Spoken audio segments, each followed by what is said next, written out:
Pass marks में कटे ना 1.7 में जो बाहर लगा। पोजीशन छोड़ देते हैं और धीरे धीरे फिर वो क्या करता है solid, that solid is getting converted into ऐसे सॉलिड है तो सॉलिड के पार्टिकल्स का क्या इस तरीके का अरेंजमेंट होता है। और अगर धीरे धीरे जब हम इसको हीट करेंगे, हाँ बोलो। कोई बात नहीं, आप बैठो। So it oscillates and oscillates और इसकी थर्मल एनर्जी बढ़ती चली जाती है और ultimately they will overcome the attraction force, that is intermolecular force of attraction and leave their position or lattice points, leave their lattice points and ultimately freely move within their surface. Now they are known as liquid. What do you mean by melting? So converting solid into liquid form is called melting. What is freezing? So converting liquid into solid is called freezing. Converting of solid into liquid into solid is called freezing. What do you know by vaporization? Converting water into gas. Water से लेना देना ही नहीं, या liquid बोलो या solid बोलो, हाँ बोलो।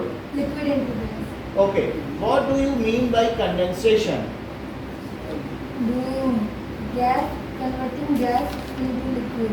It's called condensation. What do you know by evaporation? Evaporation. When liquid. Arpita, Sir, if surface boils and no. vaporization on surface is known as Yes, the evaporation. superficial vaporization. If vaporization takes place through surface, then it is called vaporization. जैसे evaporation, जैसे कहीं पानी डाल दो तो ये यहीं पे उड़ जाएगा, धीरे धीरे जमीन सूख जाएगी, तो इसको क्या कहेंगे? evaporation. What do you know by boiling? Vaporization in bulk is known as boiling. Vaporization in bulk is known as boiling. What is sublimation? Sublimation, sir, बोलो। direct conversion of solid into gas. Conversion of solid into gas is called sublimation. Deposition. direct Very good. Direct conversion of gas into solid. It's called deposition. What do you know by melting point? When the object gets melted, then it changes state of matter. It's known as melting point. Okay. Arpita, what is melting point? Sir, when the water, Sir. when the solid, अच्छा, Sakshi, what is melting point?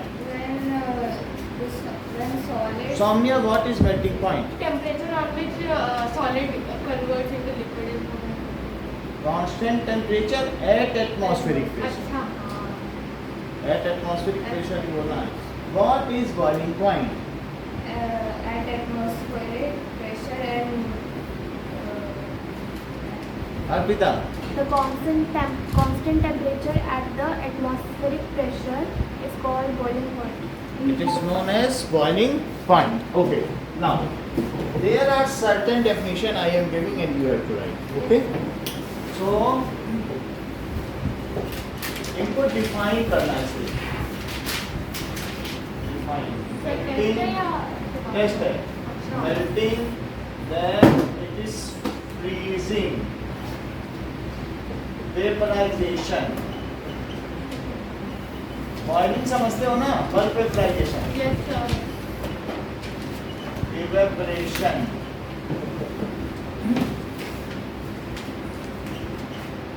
Boiling. Sublimation. Deposition. Okay, that is melting point. Boiling point.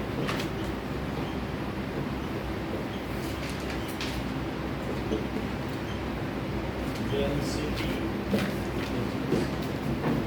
Yeah. So, बाकी जितना आप लिख सकते हो लिखो, फिर हम अलग से आपको बता देंगे. बेटा क्या नाम है आपका? तो क्या है कि अलग से कल तो छुट्टी है ही है, तो हम सिखा देंगे ओके?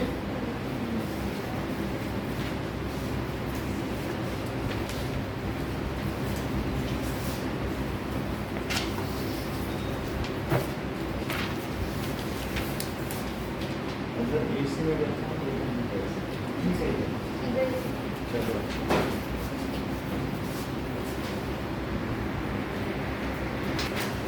कभी उसका पहले ले लेंगे ना melting conversion of solid into liquid like ice से अगर वाटर बन जाए तो उसे क्या कहेंगे मेल्टिंग बात ना करें freezing that is conversion of liquid into sir अगर हमने ऐसे से डायग्राम बनाया उसके भी नंबर मिलेंगे क्या आइस सबके मिलेंगे नाउ आइस का फ्रीजिंग फ्रीज हो जाए तो आइस ठीक जैसे है हमने ये मेल्टिंग की डेफिनेशन नहीं लिखी है, बस आइस एरो वाटर और ऊपर मेल्टिंग भी लिखा है। उसका कोई मतलब नहीं है अब जैसे वेपराइजेशन वेपराइजेशन साक्षी क्या है ठीक है sir conversion of liquid into gas conversion of liquid into gas that is अगर water किस में बदल जाए वेपर में या स्टीम में तो उसको क्या कहेंगे वेपराइजेशन अब conversion of that is condensation gas conversion of gas into conversion of gas into liquid इसका क्या एग्जांपल है अगर स्टीम बदल जाए क्लाउड्स में यस सर या वाटर ड्रॉपलेट्स में यस सर कंडेंसेशन और सर जब हम लोग बॉइलिंग करते हैं और उसके ऊपर एक प्लेट रख देते हैं तो वो वेपर कंडेंसेशन है वेपर छुटती है, वो भी तो वापस उससे आई टकराती जाती है हाँ। So that is sublimation conversion of direct conversion of solid into gas. conversion of solid directly into gas जैसे एग्जांपल क्या है So camphor, कैम्फर और मेथिलीन बॉल्स और dry Naphthalene, ice dry ice और ड्राई आइस And पांच चीजें ammonia- बतानी है अमोनियम क्लोराइड का कुछ है अमोनियम क्लोराइड और नमक आयोडीन और आयोडीन ये 5 एग्जांपल हैं और deposition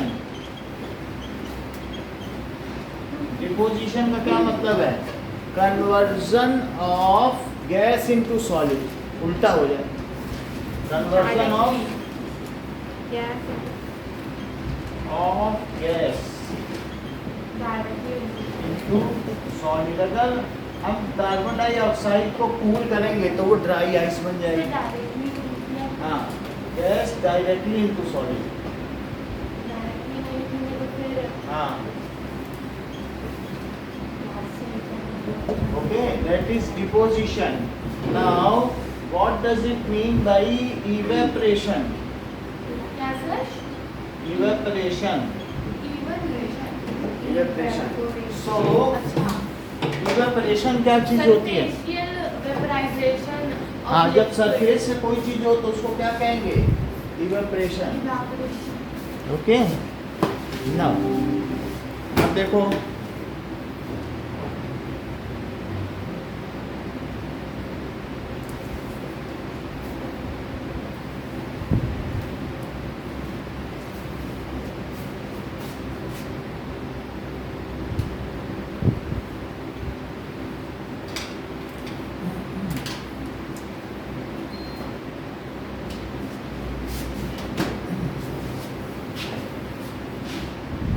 So we will see in interconversion of states.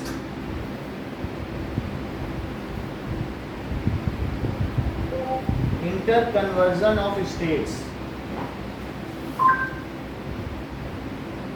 Now,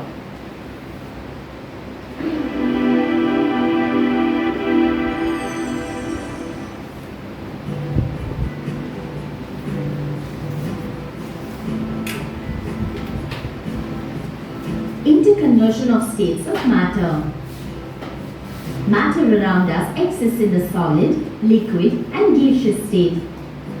The state of matter changes from solid to liquid, liquid to gas, or a combination of these. A solid changes its state to liquid by melting. Upon heating solids, the space between the particles increases and the particles move freely to form liquid.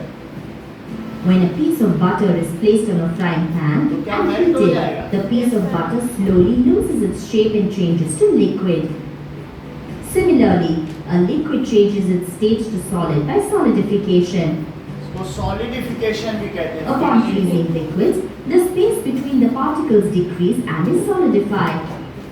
When some water is poured in an ice tray and kept in the freezer, the water solidifies and becomes ice. Freezing का दूसरा नाम क्या है? A liquid changes its state to gaseous form through vaporization. The space between particles increases when heated, thereby forming gas. When water is heated, vapor arises from its surface and so water in a liquid state is converted to a gaseous state. The gas formed can be converted back to liquid. Now, close the beaker evenly and continue heating. After some time, you will observe droplets of water accumulated on the surface of the lid. Such a process is called condensation. During condensation, vaporized particles are accumulated and form liquid. We have already learned melting, solidification, vaporization, and condensation. Now, can a solid be directly converted to gas and vice versa? When dry ice is kept at minus 78.5 degrees Celsius at 1 atmospheric pressure, dry ice is converted to gas. This process is called sublimation. And when the gas so formed is trapped, the gas is accumulated to form dry ice again. That shows that a solid can be directly converted to gas and vice versa. As we have earlier seen in vaporization, a liquid is converted to gas before reaching its boiling point. Such a process is relatively known as evaporation. Let's define it. Evaporation is the process by which a liquid changes from its... So, अब जरा देखो evaporation क्या होता है. अगर vaporization कहाँ पर हो रहा हो? If it is at surface only. कैसे हो? If vaporization surface पर हो, मैं मान लो इसमें पानी रख दूँगी, खोल दो तो थोड़ी देर बाद इतना हो जाएगा शाम तक. इसका क्या मतलब है? ये यहीं पे पानी डाल दो तो उड़ जाएगा. So evaporation का मतलब है if vaporization takes place through surface only. पूरे में नहीं हो, पूरे लिक्विड में ना हो, सिर्फ सरफेस से हो.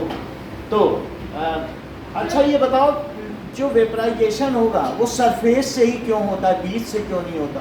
सर क्योंकि अगर उसका बॉइलिंग पॉइंट 100 से नीचे है तो नीचे ज़्यादा काइनेटिक एनर्जी मिलती है. भाई आप ये देखो, अर्पिता क्या बता रही है, आप लोग इससे सहमत हो कि नहीं? मुझे तो ठीक से नहीं पता चल रहा, लेकिन मैं पूछ लेता हूँ एक बार. देखो ये कह रही है अर्पिता कि ये जो बीच का पार्टिकल है उसको 1 2 3 4 5 6 7 लोगों ने पकड़ रखा है, तो इसका यहाँ से इतने फोर्सेस को तोड़ पाना मुश्किल है. और जो यहाँ पर पार्टिकल है उसको 1 2 3 4 ने पकड़ रखा है, तो बोलो 4 से हाथ छुड़ाना मुश्किल है कि 7 से? तो इसलिए वेपराइजेशन किस केस में होगा? ये अंदर वाला पार्टिकल वेपराइज होना आसान है कि जो सरफेस वाला है?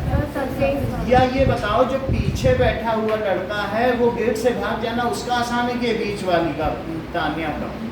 भाई इनको तो चारों तरफ लोग पकड़े हुए हैं, वो पीछे वाले कौन पकड़े हैं? उसको आगे पीछे वाले पकड़े हैं. बोलो बात सही कि नहीं? तो जो सरफेस पे है that it is most likely, तो सबसे ज़्यादा एनर्जी किसके पास मानी जाएगी? जो इनर पार्टिकल और सरफेस के पास सरफेस वाले के पास। सो दैट पार्टिकल को उसे थोड़ी सी और एनर्जी लगा के बॉन्ड तोड़ देने हैं।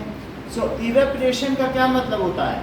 द वेपराइजेशन, गैस में बदलना, ठीक है, through surface, vaporisation of liquid through its surface. वो सबसे आसानी से जा सकते हैं क्योंकि उन्हें कम पार्टिकल से बॉन्ड तोड़ने हैं। एक बार रिपीट करो बेटा, क्या नाम है आपका?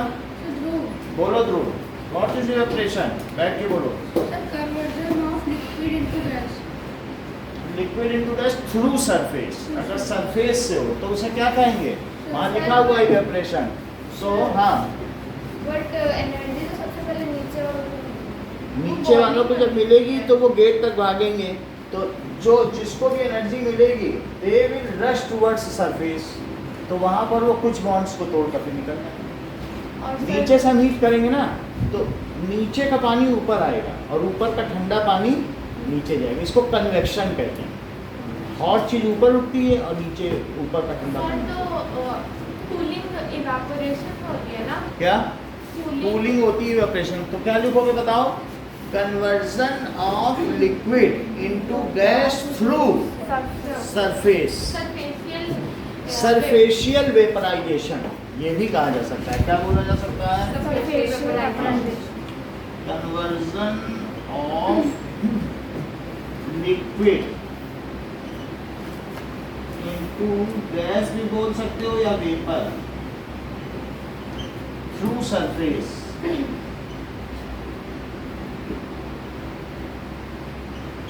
इज कॉल्ड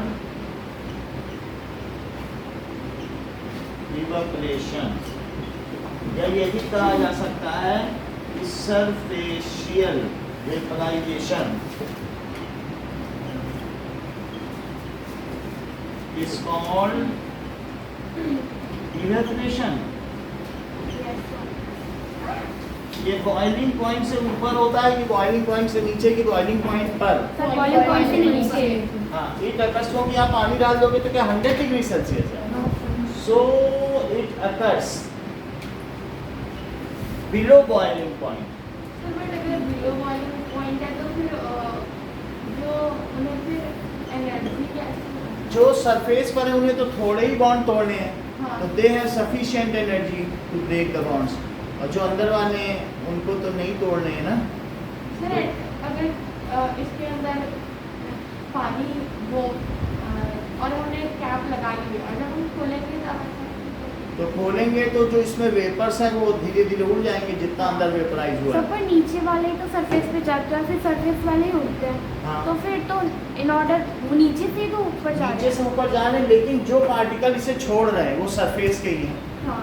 तो इसीलिए से सरफेशियल वेपराइजेशन। सर मतलब जो नीचे से ऊपर जा रहे हो और जितना ज़्यादा सरफेस कर दोगे, ये बताओ कि तुम अगर अपने कपड़े को फैला दो तो क्या उसे बहुत सरफेस मिल गई?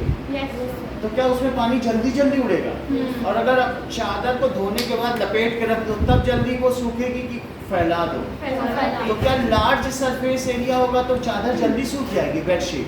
तो बोलो surface, if surface area increases then rate of evaporation increases. अच्छा एक बात बताओ, इवेपोरेशन बढ़ाने के लिए अगर तुम फैन चला दो, if air flow is more, तो भी क्या चादर जल्दी सूखेगी कि बंद कमरे में या जब तेज हवा चल रही हो? So if speed of wind is more तो इवेपोरेशन जल्दी होगा ना, सारा पानी हो जाएगा चादर का। और एक बात बताओ, अगर तुम उसे बिल्कुल ठंडे कमरे में रखो चादर, तब सूखेगी कि खुले धूप में डाल दो? तो इफ टेम्परेचर इंक्रीजेस तो बोलो क्या होगा? इवेपोरेशन इंक्रीज होगा, ज़्यादा होगा ना। अगर सरफेस एरिया इंक्रीज होगा तो क्या आप अगर जो पानी डालते हो डेजर्ट कूलर का वो घास से होके जाए तो वो पूरे सरफेस एरिया बढ़ जाता है क्या? कितना सारे घास है, उसका बहुत लार्ज है, तो क्या ऐसा करके आप इवेपोरेशन बढ़ाते हो? लेकिन अगर इवेपोरेशन बढ़ाते हो तो क्या वो कूल हो जाता है पानी, क्योंकि जितने हॉट पार्टिकल है वो तो चले गए, और पीछे कौन से बच गए बताओ? ठंडे ठंडे। तो वो ठंडा पानी जब गिरेगा तो जो कूल ब्रीज आएगी बाहर से, एग्जॉस्ट खींचेगा, तो क्या वो ठंडी हवा खींचेगा? तो यही डिजर्ट कूलर का है। सर मटका भी इसी यूज करते हैं। मटके में भी यही चीज होती है, क्योंकि उसमें टाइनी पोर्स होते हैं, तो लार्ज सरफेस एरिया की वजह से क्या रेट ऑफ इवेपोरेशन बढ़ जाता है, और रेट ऑफ इवेपोरेशन बढ़ जाने की वजह से क्या वो कूल हो जाता है, बिकॉज इवेपोरेशन कॉजेस कूलिंग। बोलो बात सही है? तुम कब से चाय पीना पसंद करती हो कि सॉसर से, प्लेट से? सॉसर से। अगर प्लेट में हॉट चाय डालोगी तो क्या होगा बेटा, बोलो अक्षय? सर वो कूल हो जाएगी। कैसे? सर सरफेस एरिया बढ़ जाएगा तो सरफेस एरिया बढ़ जाएगा और इवेपोरेशन कॉजेस कूलिंग। कूलिंग, तो आपकी चाय ठंडी हो जाएगी कि नहीं? तो इस तरीके से हम ये सब जानते हैं कि इवेपोरेशन कॉजेस कूलिंग, तो evaporation causes cooling.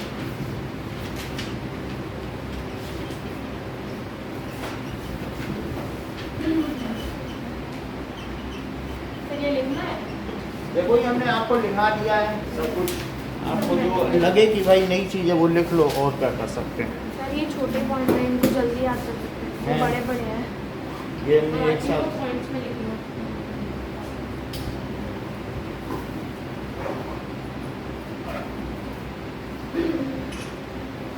okay now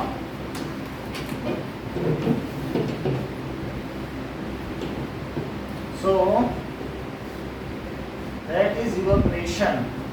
Now boiling, what is boiling, Sakshi? Sir, vaporization of liquid in bulk. Bulk vaporization, when vaporization takes place throughout liquid, that is bulk.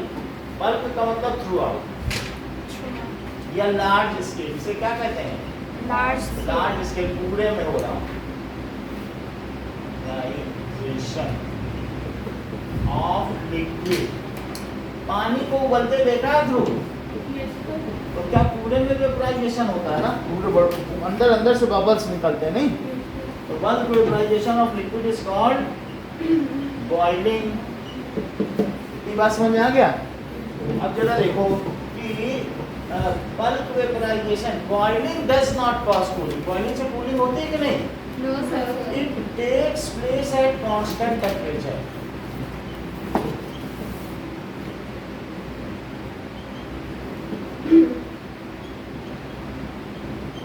ये किसी constant temperature पर होता है। तो अब boiling point क्या हुआ? The constant temperature. Sir, fusion melting को क्या? फ्यूजन, फ्यूज हो गया, जैसे कहते हैं बल्ब फ्यूज हो गया, तो क्या उसके अंदर का फिलामेंट मेल्ट हो गया? मेल्टिंग ही हुई। वो बात समझ आ गई कि नहीं? कभी ये बात कही कि बल्ब फ्यूज हो गया, तो मतलब है कि फिलामेंट मेल्ट हो गया। सो द कांस्टेंट टेम्परेचर, जैसे ये देखो, ये मान लीजिए पानी बॉईल कर रहा है, तो इसमें थर्मामीटर लगा दो। सर इवेपोरेशन वाले में एक तो ये था कि the surface area is increase। अभी हम वो लिखा देंगे अलग से, वो पॉइंट है। ये बताओ अगर ये वाटर है और वाटर बॉईल कर रहा है, तो बताओ इसका जो मरकरी है वो कितने पर होगा? ये है थर्मोमीटर लगा हुआ है, ये जो लटक रहा है थर्मोमीटर है, तो मरकरी कितने डिग्री पर होगा? 100 डिग्री सेल्सियस। अच्छा ये उबल रहा है, ठीक है कि नहीं? The constant temperature at atmospheric pressure, खुले में इसे उबालना है, ढक्कन नहीं लगाना है, एट एटमॉस्फेरिक प्रेशर।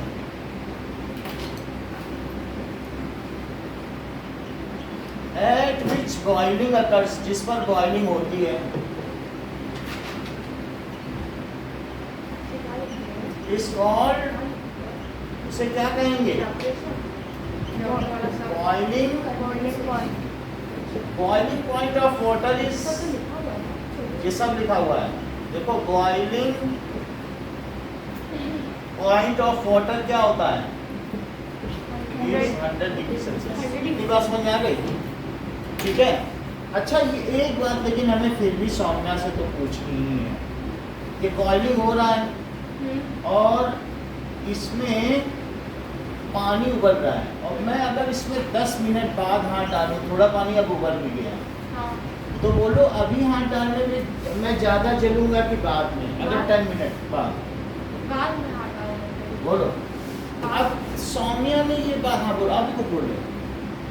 अच्छा, तो सौम्या ने ये क्यों कहा कि अभी हाथ डालो तब भी उतना जलोगे, बाद में डालो तो भी उतना जलोगे? ये क्यों कहा? इसके पीछे क्या रीज़न था जो सौम्या ने बताया? क्योंकि उन्होंने ये सेंटेंस पढ़ लिया था। बोल रही थी सौम्या कि बॉइलिंग तो कांस्टेंट टेम्परेचर पर ही होती है। अगर यहाँ मर्करी डाला थर्मोमीटर तो भी वो कितने पर होगा? 100 डिग्री आएगा। और मान लो 1 घंटे तक पानी उबलता रहा तब भी कितना रहेगा? 100 डिग्री। अच्छा उबलता रहेगा। उबलता ही रहेगा क्योंकि अब तो पानी उबलने लग गया ना। मुझे लगा उन्होंने बंद कर दिया। बहुत अच्छा, जैसे इन्होंने कहा बंद कर दिया तो ठंडा हो जाएगा पानी। हाँ क्योंकि जो अच्छा अब particles सुनो, हैं वो दूसरों की- सुनिए। So when heat is given to it, तो अब मैं इसको क्या कर रहा हूँ बताइए? कांस्टेंट हीट सप्लाई की जा रही है। Yes, sir. जैसे पानी उबाल रहा है तो क्या वो गैस पे चढ़ा है? हाँ चढ़ा है। तो गैस पे चढ़ा हुआ है, तो जब मैं इसको उबाल रहा हूँ तो बताओ वो हीट कहाँ जा रही है? During boiling whatever heat is supplied is totally utilised for breaking of bonds between the particles and it is not utilized for increasing the temperature, hence the temperature does not rise. Soumya, repeat The heat is totally utilized for breaking the bond of the particles. For breaking the bond of the particles, hence the heat is not distributed. Good.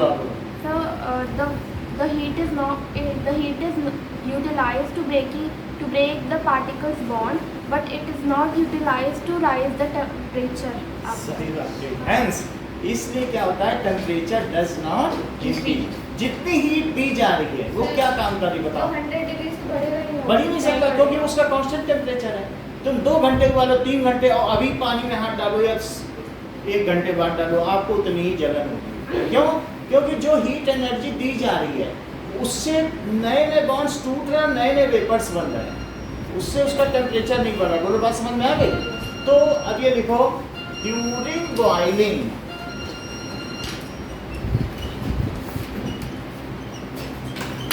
whatever heat is supplied to the liquid is totally utilized. जो heat दी जाएगी वो किसमें utilise होगी? बिल्कुल बिल्कुल, totally utilised for breaking, ठीक है, bonds between particle. क्योंकि ये सब बॉन्ड्स बने हुए हैं। सर अगर हमने पानी में कुछ डाल दिया तो भी उतना ही रहेगा? सब फर्क आ सकता है। मान लो नमक डाल दिया, चीनी डाल दी तो वो 105 हो जाएगा। अच्छा, अदरवाइज वो वही रहेगा, प्योर में तो वही रहेगा। एंड तो क्या पता था साथ में? कि कुछ चीनी डाल दी तो क्या होगा? चाशनी में हाथ ज़्यादा चलता है। अच्छा। एंड डज नॉट, सर ऐसा क्यों होता है? ठीक है, डज नॉट यूटिलाइज, वो आगे की बात है, utilize for rise in temperature. Sir evaporation में okay, does not, sir boiling में आपने क्या लिखा उसके ऊपर प्लांट लिखा है? देखो, does not utilise for rise in temperature. बोलो सौम्या। सर आपने जो बॉइलिंग की डेफिनेशन लिखी है उसमें आपने उसके ऊपर लार्ज भी लिखा, वो किस लिए? बल्क का मतलब है कि पूरे में, लार्ज स्केल में वेपराइज, पूरे में बबल्स निकलते हैं कि नहीं? अच्छा, डज नॉट, तो इस तरीके से ये जो हीट दी जा रही है, क्या उस हीट का कोई रिफ्लेक्शन आ रहा है? वो कहाँ गई? क्या वो हिडन हीट है? क्योंकि वो हम टेम्परेचर भी नहीं बढ़ा रही, मैं हीट दे रहा हूँ और टेम्परेचर बढ़ रहा है क्या? So this heat is called latent heat. इसे क्या कहेंगे? भाई हमने टेम्परेचर दिया, टेम्परेचर मर्करी बढ़ नहीं रहा, तो वो कहाँ गया? क्या वो पार्टिकल को वेपराइज करने में जा रहा है? सो इस वजह से as heat is given but temperature does not rise during interconversion of state. जब कभी भी वाटर से वेपर बन रहा हो तो उस स्टेट को क्या कहते हैं? Inter conversion of state. बर्फ से पानी बन रहा हो उसे क्या कहेंगे? Inter conversion of state. जब एक स्टेट दूसरे स्टेट में बदल रही हो तो उसे क्या कहेंगे? Inter convert. तो जब भी इंटर कन्वर्जन ऑफ स्टेट में हीट दी जाएगी तो क्या वो टेम्परेचर बढ़ाएगी कि नहीं बढ़ाएगी, या फिर वो पूरी बॉन्ड को तोड़ने में ही यूटिलाइज होगी? पूरी बॉन्ड को तोड़ने में यूटिलाइज हो जाएगी। और उस समय जो दी जाने वाली हीट है उसे क्या कहेंगे? Heat and heat. करेक्ट। या दूसरा नाम लेटेंट हीट। बोलो बात समझ में आ गई? सो इस तरीके से आपने यहाँ इसे टेम्परेचर दिया, हीट दी, अब क्या बोलो इसका टेम्परेचर बढ़ा कि नहीं बढ़ा? या वो टोटली यूटिलाइज हो गई बॉन्ड को तोड़ने में? सर टोटली यूटिलाइज हो गई बॉन्ड को तोड़ने तो फिर आपने हीट भी दी और टेम्परेचर भी नहीं बढ़ा, तो इस तरीके की हीट को क्या कहेंगे? This heat is called hidden heat. क्या कहेंगे? में क्योंकि टेम्परेचर नहीं बढ़ा तो लोग सोचेंगे कहाँ गई heat. Hidden heat. So the heat supplied during, कब बताइए? Inter conversion of state. Yes, sir.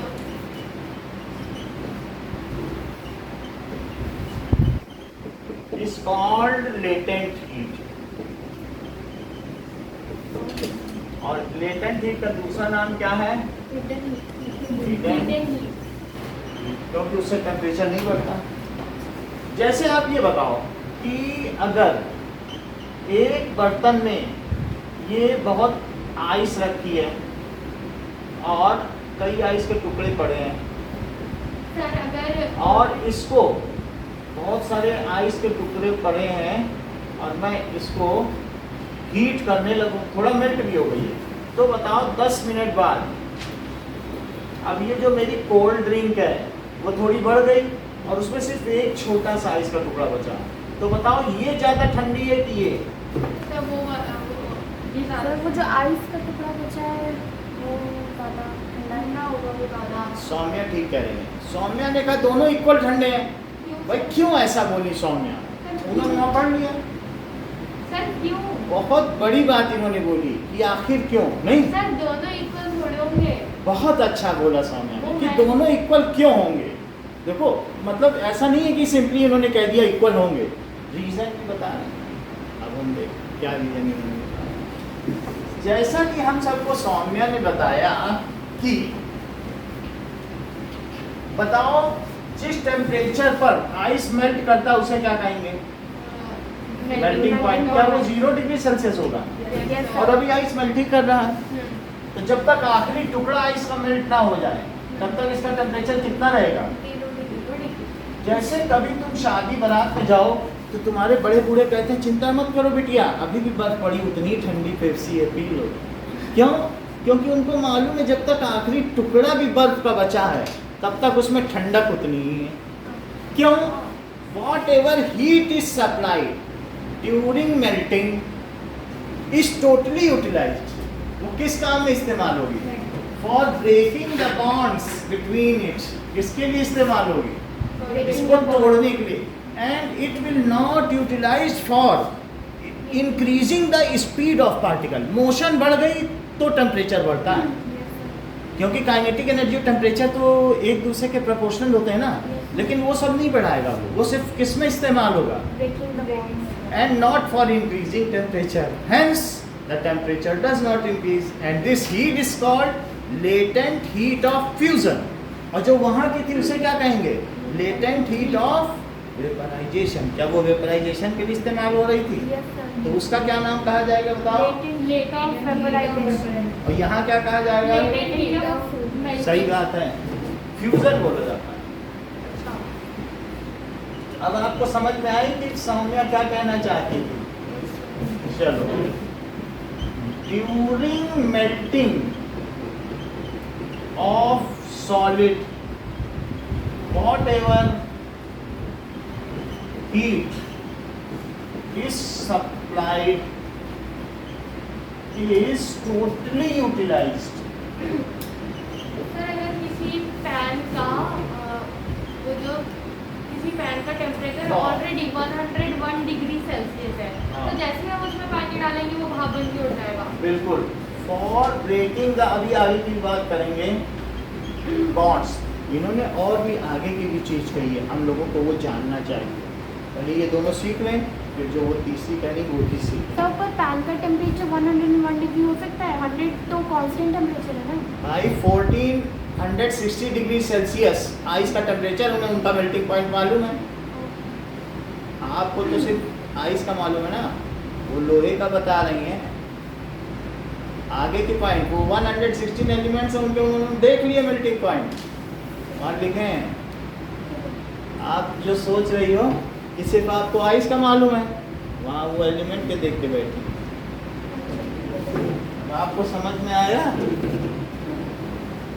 तो फिर उस लेवल तक जाने के लिए थोड़ा पढ़ें तो पहले। चलिए, during melting of solid whatever heat is supplied is totally utilised. बताओ किसके लिए यूटिलाइज हो रही है अगर इस आइस को देखो? Breaking the bonds between particles and does not rise in temperature.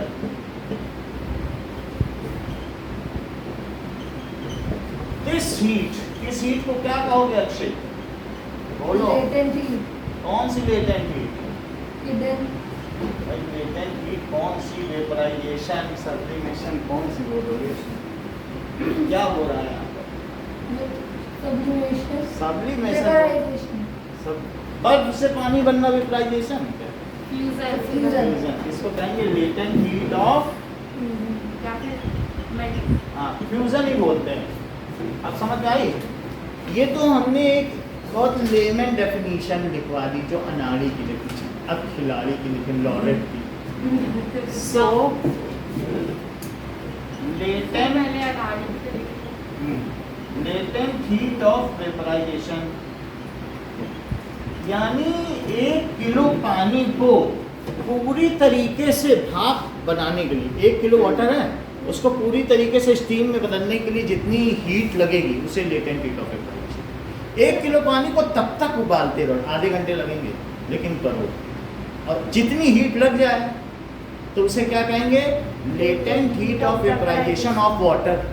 इसी तरीके से 1 किलो आप घी ले लो, तेल ले लो, उसको पूरी तरीके से जला डालो तो उसे लेटेंट हीट ऑफ घी कहेंगे। बस समझे? कोई भी लिक्विड को पूरी तरीके से किस में बदल दो और किस पर? एट मेल्टिंग पॉइंट,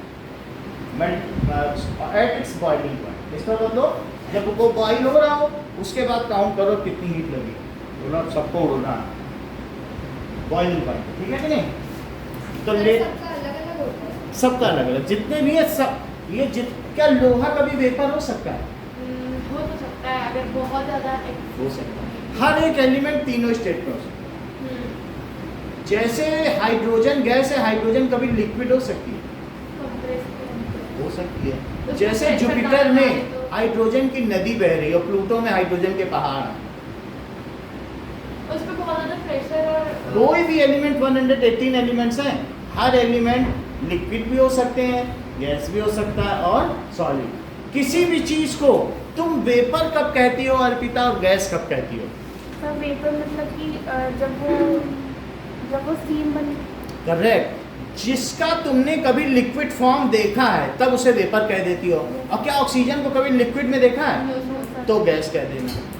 और लेकिन वाटर का लिक्विड फॉर्म देखा है, जिसका तुमने कभी लिक्विड फॉर्म भी देखा है और वेपर और उसकी गैस भी देखी तब उसे वेपर कहना। और जिसका कभी लिक्विड फॉर्म देखा ही ना हो, जैसे मैंने आपको बताया जुपिटर के लोग हाइड्रोजन को गैस नहीं कहते, वो उसे वेपर कहते हैं क्योंकि वहाँ नदी भी बहती है। दोनों चीज तो गैस का लिक्विड फॉर्म नहीं है। हर एक गैस को लिक्विड बदला जा सकता है, लेकिन अगर आप दोनों चीजें एक साथ देख रहे हो तब उसे वेपर बोलते हैं। और जब कभी आप हाइड्रोजन या देखते हो कभी बहते हुए क्या, तो आप उसे गैस ही बोलते हो। सर हाइड्रोजन को समझ आ गई बात कि नहीं? अब जरा देखो, latent heat of vaporisation,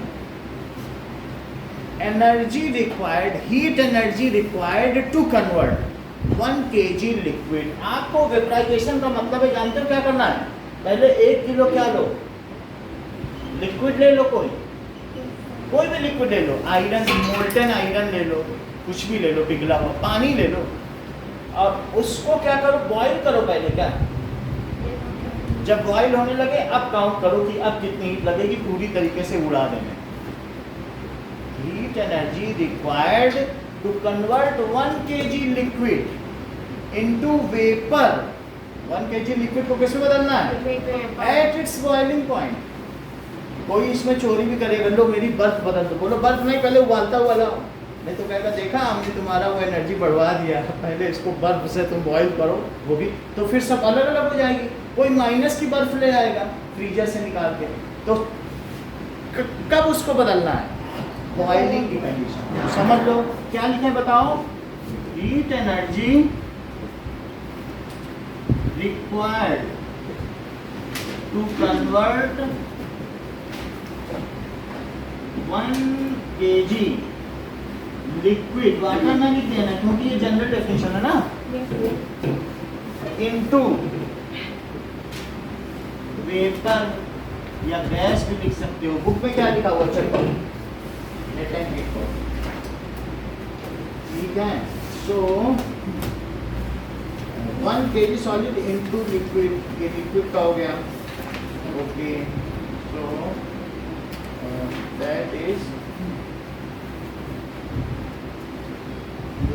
gas भी लिख सकते हो फ्रीजर में, और 100 डिग्री पर क्या है,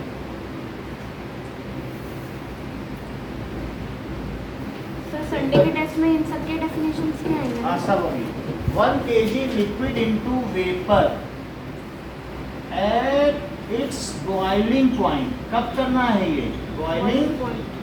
at atmospheric pressure. Atmospheric pressure ना छोड़ना, खुले में करना, ढक्कन नहीं लगाना। At atmospheric pressure is called latent heat of, क्योंकि हम वेपराइज कर रहे हैं, वेपराइजेशन। ओके, अच्छा ये बताओ सौम्या, लेटेंट हीट क्या होती है? सिर्फ latent heat. Latent heat, the hidden heat which does not rise,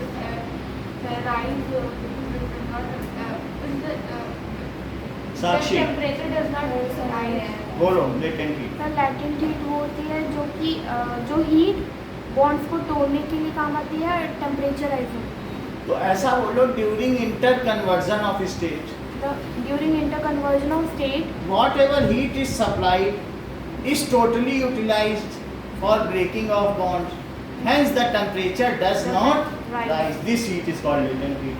जब हम एक चीज से दूसरे में बदल रहे हों, उस समय जो हीट सप्लाई की जाए उससे उसका टेम्परेचर या तो मेल्टिंग पॉइंट पे सप्लाई की जाए या फिर बॉइलिंग पॉइंट, बीच में ना सप्लाई की जाए 50-60 डिग्री पे, 0 पे सप्लाई करो तो लेटेंट हीट है, बर्फ से पानी में बदलने में, और या फिर 100 डिग्री पे सप्लाई करो लिक्विड से स्टीम बदलने में। इन्हीं दोनों पे करना और किसी ना करना।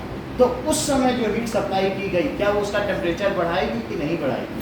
वो तब बढ़ाएगी जब आखिरी टुकड़ा बर्फ भी पिघल जाएगा, तब टेम्परेचर 0 से बढ़ेगा, और जब तक आखिरी टुकड़ा बर्फ का उसमें है तब तक उसका टेम्परेचर कितना रहेगा? 0, क्योंकि बर्फ है उसमें, बर्फ तो 0। सर इस साइड पर second last slide liquid is totally, उसके बाद क्या लिखा है? Liquid is totally, that is liquid नहीं, supply to the liquid is totally utilised. वो हीट, मतलब वो हीट है ना, वॉट एवर हीट के बारे में लिखा है टोटली। लेटेंट हीट कितने भी टेम्परेचर की हो सकती है? लेटेंट हीट टेम्परेचर नहीं होती, वो एक हीट होती है, और टेम्परेचर एक मेजरमेंट है of degree of hotness. Temperature heat नहीं है, टेम्परेचर क्या बताता है कि कितनी कोई चीज हॉट है। Degree of hotness is called temperature, and whatever energy is given to it for making it hot, that is called heat. बोलो बात समझ में आ गई? अगर हम मीजरिंग रॉड डाल के या थर्मामीटर डाल के उसका हॉटनेस पता कर सकते हैं कि नहीं? हम अपने Yes, मुंह में sir. डाल देते हैं, वो हॉटनेस है। लेकिन हीट क्या है? जब ग्लूकोज खाओ तो रेस्पिरेशन होता है, हमारे अंदर हीट एनर्जी होती है, ठीक है कि नहीं? एक बार फिर से बताओ लेटेंट हीट क्या है? ड्यूरिंग, बोलो during interconversion of states what ever Matter of during interconversion of states of the matter, whatever the heat, whatever the heat is Supplied. supplied, the temperature does not increase. थोड़ा skip कर रहे हो, what ever heat is supply it gets utilized in Is totally utilized in for breaking the for bond. breaking the bonds of the and temperature does not rise. This is called, repeat करो Arpita. During interconversion of matter, whatever heat is supplied is utilized in breaking the bond, not in rising the temperature. In rising the temperature बढ़ It जाएगा। does not rise. इन sir मैंने तो बोला क्या it not utilise in rising the temperature. बोलो अक्षय, सही बोल रहे हो। During the interconversion in states of matter, the heat is applied totally in breaking the bonds of matter, and the temperature does not rise. This is called? This is called latent heat. अच्छा, अच्छी बात कही है। अब साक्षी मुझे ये बताओ, latent heat of vaporisation. During interconversion of heat required से शुरू करो ना, heat required to convert. heat required to convert vaporization liquid into एक बार देखो फिर से फिर बोलो So मैं पहले बताऊं, से। हाँ बोलो।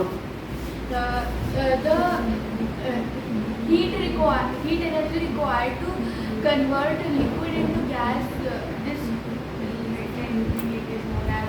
कई चीजें छोड़ी, एक तो 1 kg छोड़ दिया, एटमॉस्फेरिक प्रेशर छोड़ दिया, बॉइलिंग पॉइंट छोड़ दिया। 1 kg क्यूब क्या पता हमने हमें 1 kg को बदलने के लिए, तभी तो हम उसका चार्ट बनाएंगे कि किसकी किसकी कितनी लेटेंट हीट अच्छा है। हमने ये चार्ट 200 ग्राम बनाना डाला तो सबकी उसमें लेटेंट कितना- हीट उसमें लिखी हुई है, ऐसे तो हम चार्ट बना ही नहीं पाएंगे, वहाँ लिखा है पीरियोडिक टेबल में। तो इसलिए आपको क्या करना है, एक बार अक्षित बता पाओगे?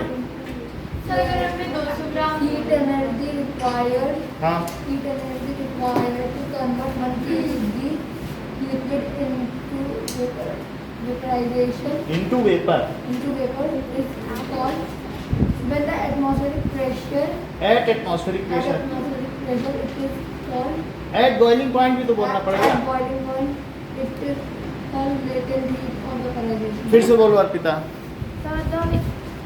the energy of heat, the heat energy, हाँ heat energy required to convert 1 kg of water in water तो नहीं बोल सकते, 1 लिक्विड kg of बोल के। liquid, 1 kg of liquid into vapor by on boiling at its boiling point. at its boiling point and at the atmospheric temperature. No no, atmospheric Pressure हाँ। is called latent heat of vapor. Repeat करो। Heat energy required to convert 1 kg liquid into vapor at its boiling point at atmospheric pressure is called latent heat of vapor. अच्छी बात कही है। Now we will write latent heat of fusion. Saumya, मुझे latent heat of fusion की definition बताओ। heat energy required to convert 1 kg of solid into at its melting point at atmospheric pressure into liquid is नहीं, एक second sir फिर से बताओ पूरी हो गई, सही बताई। सर फिर से एक बार बताओ बता दो लेकिन आपने सही बताई। heat energy required to convert 1 kg of solid into liquid at its melting point at its melting point at atmospheric pressure सही है। is- heat energy required to convert 1 kg solid, यानी अगर मैं बर्फ को पिघलाऊं, ठीक है, 1 kg सॉलिड एट इट्स, कब पिघलाऊं? 0 डिग्री पर मेल्टिंग पॉइंट, और खुले में कि ढक के? at atmospheric pressure खुले यानी में। खुले में। Pressure is called latent heat of, fusion अच्छा, latent heat of fusion। अब लिखो latent heat during interconversion of state, interconversion of matter मत बोल देना अर्पिता, तुमने अभी थोड़ी देर पहले मैटर बोला था।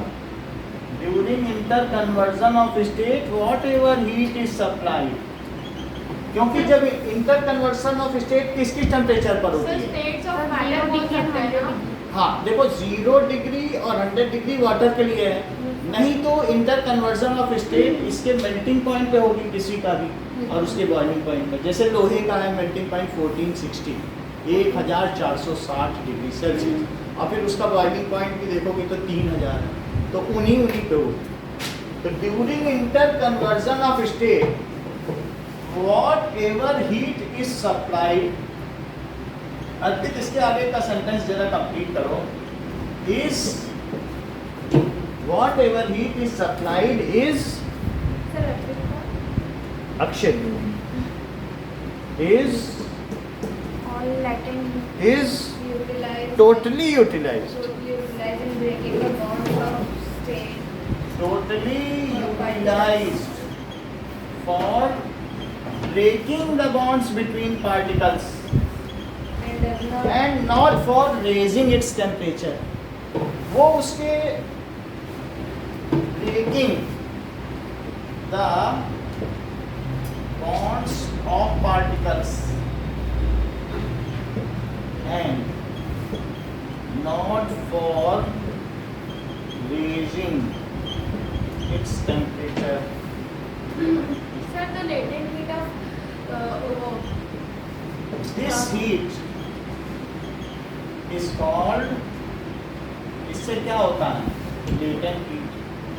sir, latent heat of क्या sublimation भी होता होगा? होता ही है, लेकिन वो अगले में पढ़ेंगे। अच्छा एक बात बताओ, कुछ चीजें साक्षी हम आपसे पूछ रहे हैं, जैसे ये 100 डिग्री वाटर है, बॉइलिंग वाटर, और अब ये कन्वर्ट हो गया है, अब ये सब थोड़ा पानी बचा है और इसके ऊपर स्टीम बन गई, वो भी 100 डिग्री है। तो बताओ 100 डिग्री वाटर ज़्यादा गर्म हुआ कि 100 डिग्री स्टीम? Steam. क्यों? Steam की काइनेटिक एनर्जी ज़्यादा होती है। क्योंकि इसने जो हीट ली तो उससे क्या वो स्टीम बन गई? Yes, sir. तो वो हीट कहाँ गई? वो अल्टीमेटली इसके बॉन्ड को तोड़ने में गई और वही एनर्जी लेके वो स्टीम बनी। सो अब आपकी बुक के एक्सरसाइज का क्वेश्चन है, which is more burning, which can cause severe burn, 100 degree water और 100 degree steam? Because steam contains additional heat as latent heat. हमने जो इसको हीट दी वो किसने ली? स्टीम ने नहीं ली, क्योंकि टेम्परेचर तो सेम है, लेकिन हीट तो इसे मिल गई ना। तो अगर जब आपसे कहती हो डॉक्टर साहब ये हमारा मरीज जल गया है, ये ठीक हो जाएगा, तो कहेगा अरे भाई स्टीम से जला है, बोलो ठीक हो जाएगा, तो बोलेगा अरे हम कह रहे हैं स्टीम से जला है, इसका मतलब ये है कि बहुत बड़ी चीज़ से जला है। स्टीम से जला नहीं ठीक हो सकता है, गर्म पानी उबले पानी से जला ठीक हो सकता है, ये बहुत खतरनाक है क्योंकि इसमें लेटेंट हीट है, लेटेंट हीट से भी जलेगा। समझ में आई बात कि नहीं? So which causes more severe burn? That is 100 degree boiling water ज़्यादा सीवियर बर्न करेगा कि 100 डिग्री की स्टीम? 100 डिग्री की steam. So let us write this, ठीक है? Sir, और उसकी काइनेटिक एनर्जी तो ज़्यादा। काइनेटिक एनर्जी इसीलिए ज़्यादा है क्योंकि उसके बॉन्ड सब खुल गए हैं और फिर वही हीट से ही तो बॉन्ड खुल गए ना, ओवरकम कर लिया है और उसने। तो क्वेश्चन क्या पूछा गया है? विच causes more severe burn, 100 degree Celsius boiling water or 100 degree Celsius steam? So as steam contains, उसके पास क्या है? एडिशनल एनर्जी या additional heat as latent heat, उसके पास एडिशनल हीट है ना, सो इट विल कॉज, ये क्या करेगी? ज्यादा जलाएगी क्या? सीवियर बर्न, क्योंकि जो हम इसे आधे घंटे से हीट दे रहे हैं वो स्टीम ही तो ले गई। वो बात सही है कि नहीं? अच्छा अब जरा देखें,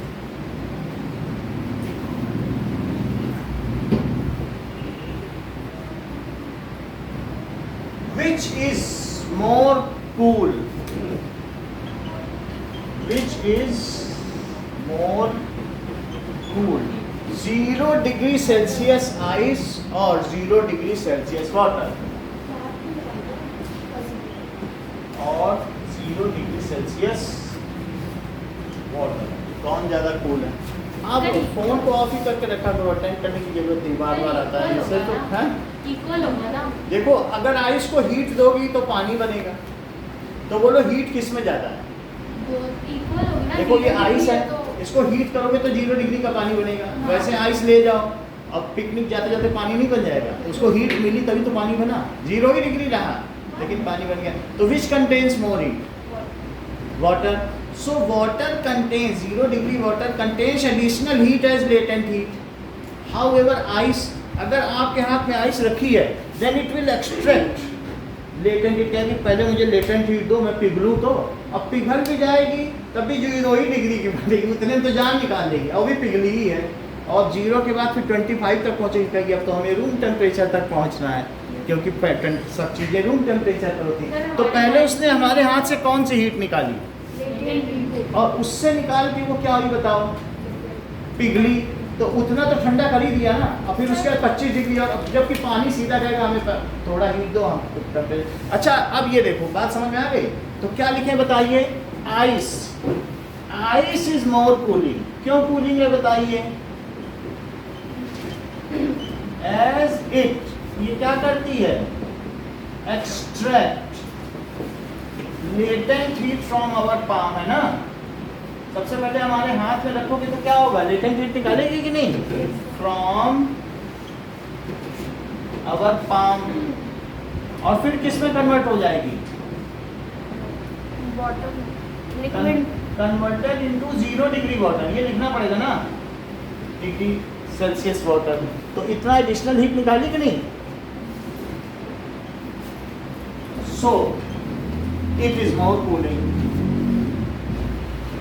further it will extract heat to come at room temperature. Further तो ये और भी हीट लेगी ना, फर्दर ऐसे ही, एंड फर्दर, इसको नोट कर लो, इट विल एक्सट्रैक्ट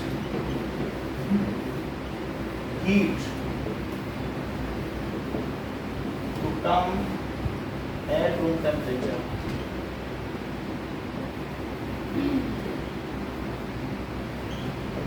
अच्छा बात समझ में आई? एक चीज और देखो साक्षी, स्टीम में एडिशनल हीट होती है latent heat. When steam is coming in contact of body, then it hands over us latent heat। कहेगी मेरी latent heat लो, मैं 100 डिग्री का उबलता पानी बनने जा रही हूँ, उतने में तो जला चुकी।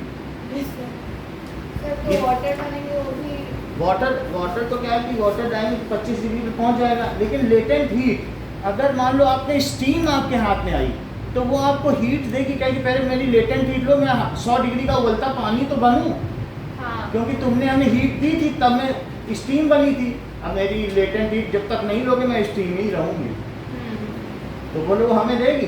तो पहले अब देखो स्टीम हमें ज़्यादा नहीं जलाएगी, वो हमें लेटेंट हीट देगी, तो क्या हम उससे जलेंगे नहीं? आधे घंटे लगे थे उसे पानी बनाने में, वो उतनी हीट हमें दे देगी। क्या किलो ये सारी 746 किलो जूल हीट देती है। जान निकल जाए इतनी ज़्यादा, क्योंकि बर्फ तो 10 मिनट पे पिघल जाती है। पानी उबालना 1 किलो बर्फ 10 मिनट पे पिघला दो, लेकिन 1 किलो पानी को स्टीम बनाने में आधा घंटे लगते हैं। तो बोलो लेटेंट हीट ऑफ फ्यूजन बढ़ाएं कि वेपराइजेशन? आधे घंटे लग गए। और वही जब वो हमें देगी तो जान ही निकल जाएगी। सो क्या लिखोगे बताओ? When steam 100 degree steam comes in contact with our body, it hands over its latent heat to get condensed. किस में कन्वर्ट होगी बताओ? स्टीम से जब कन्वर्जन होता है उसे क्या कहते हैं? कंडेंसेशन ना। Get condense at 100 degree water, so it causes more severe burn. दोनों बात समझ में आई? सर ऐसे तो एक्चुअल में तो 100 डिग्री वाटर ही है। 100 डिग्री वाटर अभी नहीं, अभी वो स्टीम है। लेकिन अगर आप ये देखो कि मान लीजिए कोई चीज़ स्टीम है और आपके में आइस कोल्ड वाटर रखा है, इसमें बर्फ भी पड़ी है, तो बोलो ये जो बाहर से यहाँ पर स्टीम आ रही है तो वो हीट ले लेके ड्रॉपलेट नहीं बन रही है? Yes sir. तो क्या आपका पानी धीरे धीरे नॉर्मल हो जाएगा? Yes sir. तो अल्टीमेटली वो उस लेटेंट उसे क्या चाहिए? That it will hands over its latent heat to it. कहते हैं ये लो मेरी लेटेंट हीट, अब मैं पानी बनने जा रही हूँ, क्योंकि अंदर चीज़ ठंडी है। तो वो क्या उसको क्या दे रही है? अपनी लेटेंट हीट। क्या लो लेटेंट हीट, अब मैं बन गई पानी। कोई छेद तो है नहीं उसमें ग्लास में। So why the droplets of water get condense outside a icy cold glass? Because the steam of air, when it comes in contact with icy cold glass, it hands over its latent heat to glass and get condensed. बोलो बात समझ में? Sir तो पानी, और ये जो पानी है अंदर ग्लास के हाँ दे रही है। अगर वो अपनी हीट दे दे, अपनी एनर्जी लूज कर दे तो वाटर बन जाए। जब तक उसके पास हीट रहेगी तब तक उड़ती फिरेगी। अब कोई उसकी हीट निकाल ले तो वाटर बन जाएगी। तो अगर हमारे हाथ में स्टीम गिरी तो हमने उसकी स्टीम की हीट ले ली, लेटेंट हीट, तो क्या वो वाटर बन जाएगी? लेकिन उतने में तो हमारी जान निकल जाएगी, क्योंकि हमने लेटेंट हीट ली। बोलो बात समझ में आई?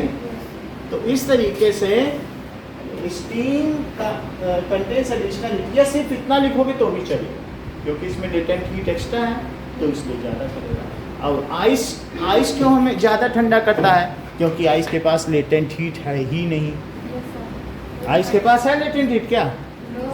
0 डिग्री वाटर पे, तो इसलिए वो हमारे हाथ से हीट निकालेगा। इसे नोट करो।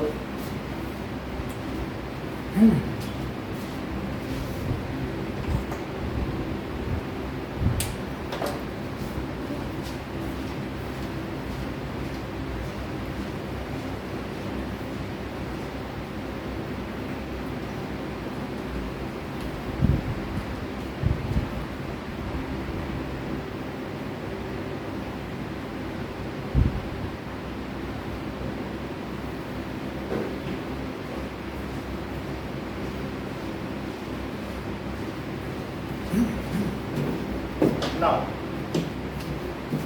there are differences between evaporation and boiling. Definition में समझ हाँ, it is surface phenomena. तो लिखा है और जबकि ये क्या है? It is bulk vaporization.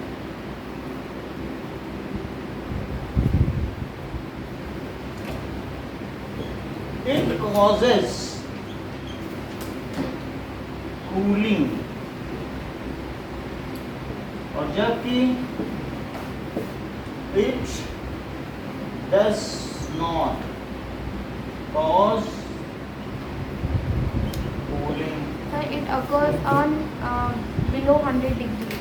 It occurs below boiling point.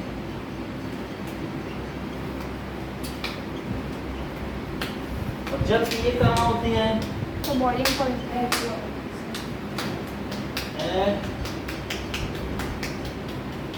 boiling point. Rate of evaporation can be increased by 4 factors, ये बता रहे हैं। फिर क्या? बहुत अच्छा। जैसा कि सौम्या ने बताया कि rate of evaporation can be by increasing the surface area. by increasing, surface area. और बोलो, और surface area था, और एक by increasing the heat temperature, हाँ, और बोलो, और heat था। wind speed। हाँ, wind speed। और अगर मान लो नमी का मौसम हो, बारिश आए, तो कपड़े जल्दी सूखेंगे कि धूप में? less humidity। लेस ह्यूमिडिटी, यानी ह्यूमिडिटी हो, पहले से पानी भरा हो तब तो नहीं होगा ना evaporation.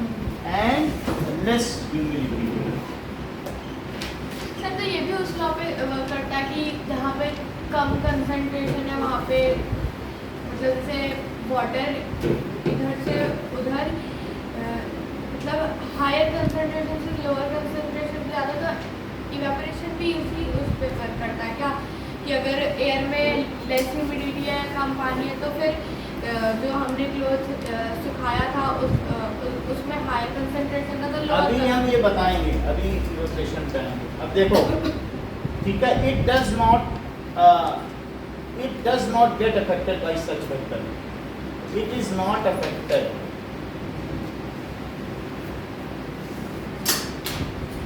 Bye such factor.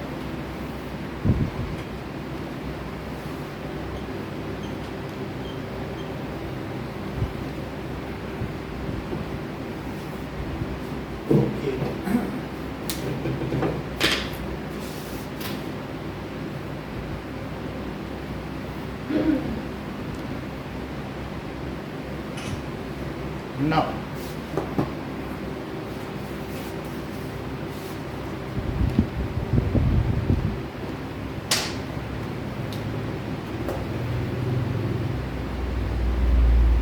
what is density? Mass Mass divided by volume. Volume. mass contained per unit volume. Mass upon volume is called divided by density. What is unit of density? वो metre cube kg अच्छा KG पर metre cube. पर KG पर जब वो नीचे से ऊपर जाएगा तो पर मीटर क्यूब नहीं हो जाएगा। नाउ अब जरा देखें कि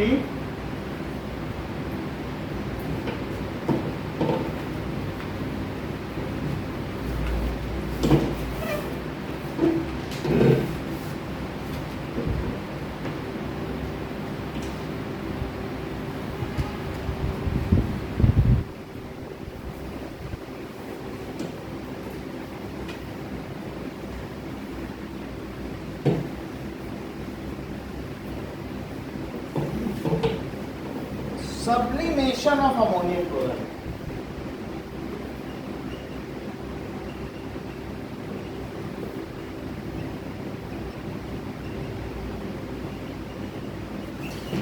मान लीजिए हमारे पास अमोनियम क्लोराइड है और हम इसे सब्लिमेट करना चाहते हैं।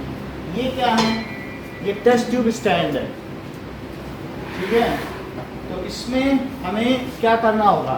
एक स्प्लिट लैंप लगाना होगा और एक चाइना डिश, एक ट्राइपॉड स्टैंड होगा और एक फनल लेनी होगी, इन्वर्टेड फनल, और साथ में क्या लेना पड़ेगा? और एक ढीला कॉटन बॉल।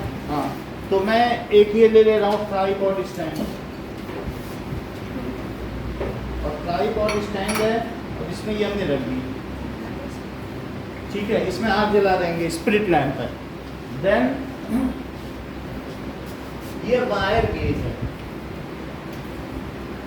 और इसको लगा देंगे और फिर कॉटन प्लग लगा देंगे, ठीक है।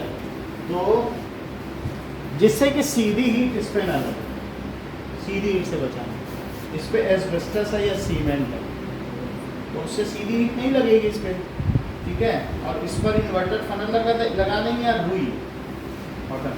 अगर आप सीधा और नीचे रखना चाहो तो इसे और नीचे पूरी हीट, ये समझ में आ रही बात कि नहीं?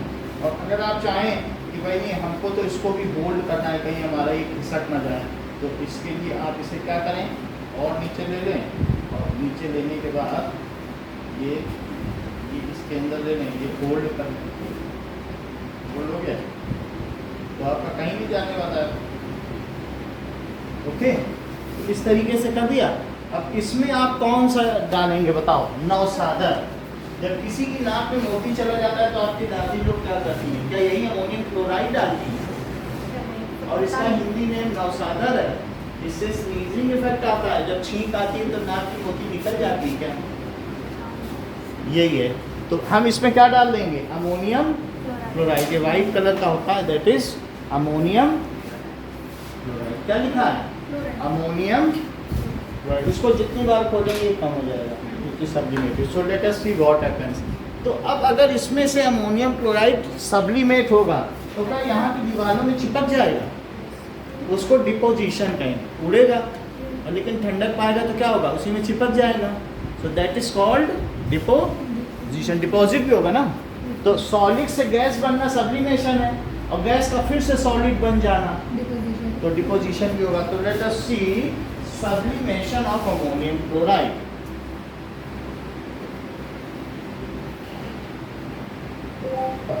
Sublimation of ammonium chloride.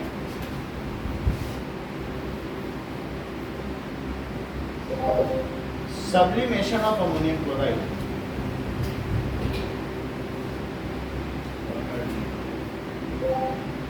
Sublimation of ammonium chloride. तो ये देखो, ये सही है, इससे बिल्कुल क्लियर हो जाएगा। Just shop on Meesho, यहाँ दाम है सबसे कम, यानी बजट पे नो लोड।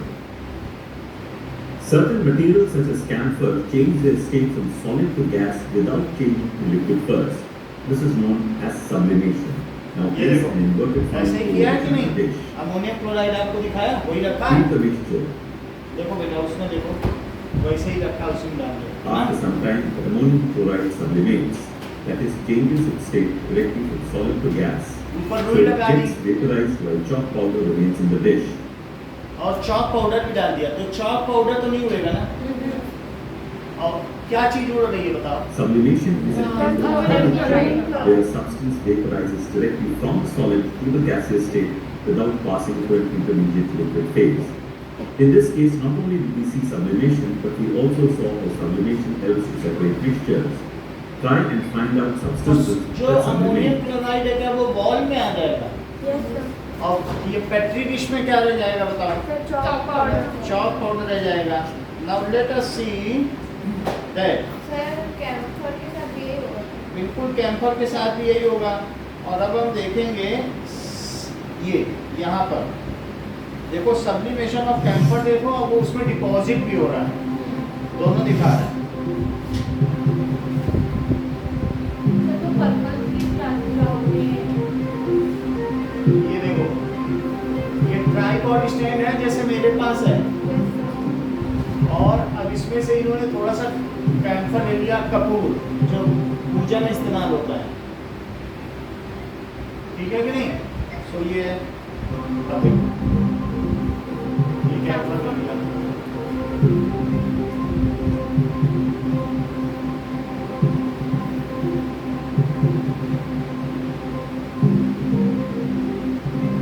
हीट हो रहा है, तो इससे धीरे धीरे कैम्फर हो रहा है। क्या आप ये देख रहे हैं कि इन्वर्टेड फनल में थोड़ा थोड़ा डिपॉजिट भी होता जा रहा है? चला हम और थोड़ा सा देखें, उसके ऊपर इन्होंने थोड़ा सा इसमें डिपॉजिट हुआ है, उंगली लगा के इसको जरा निकालें, ऊपर भी जा रहा है कैम्फर ना, ये डिपॉजिट हो रहा है, इसको डिपोजिशन कहेंगे। अब जरा इसे हटा दें,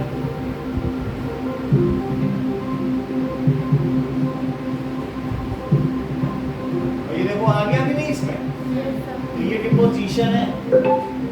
ओके ठीक है कि नहीं?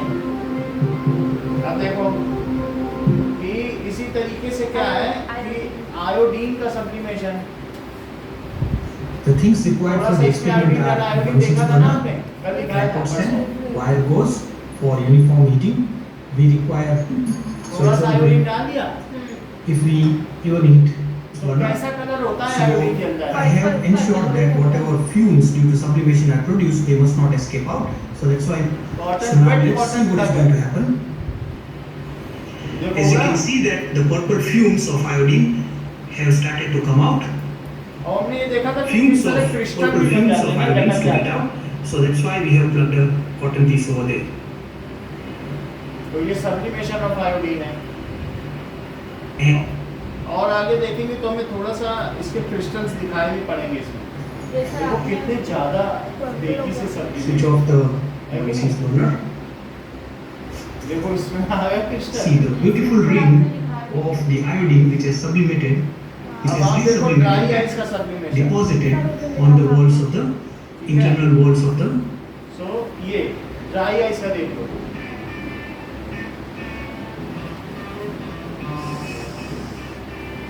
ये हवा ऐसे ही उड़ रही है, देख रहे हो आप,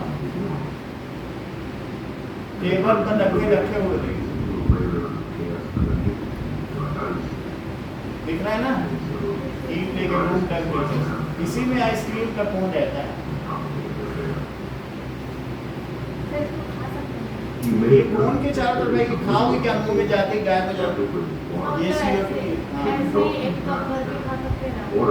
आप इसे एकदम -29 है, सारी ब्लड सेल्स जम जाएंगी। अच्छा मैंने थोड़ा देखा था। वो कोन में जो लगी रहती है ना, कई बार उसी आइसक्रीम को खाते हैं जान निकल जाती है। लिक्विड ये दिखा रहे हैं, ये कुछ और भी होगा, ऐसा नहीं है। ड्राई आइस से तो लिक्विड नहीं बनेगा, वो CO2 है, ठीक है? सर तो वो नीचे सरफेस से वो लेटेंट हीट ले रहा है ना? हो सकता है कि जो एटमॉस्फेयर का पानी है वो इससे टच हो करके लिक्विड बनाया हो। बोलो बात समझ में आ गई? ओके, अगर इसको हम पानी में डाल दें तो कैसा हो जाता है? देखो वाटर में डाल दिया, कितनी ज़्यादा डाइस, तुरंत तो एक्सचेंज कर दे ना अपनी। सर तो फिर इसका भी डिपोजिशन होगा। कूल करना पड़ेगा, उतना टेम्परेचर कौन कूल करेगा? इतना ही रखो। सर ये अफेक्टेड बाय क्या हाँ? बॉइलिंग में affected by not such factors, तो ये इन फैक्टर से अफेक्ट नहीं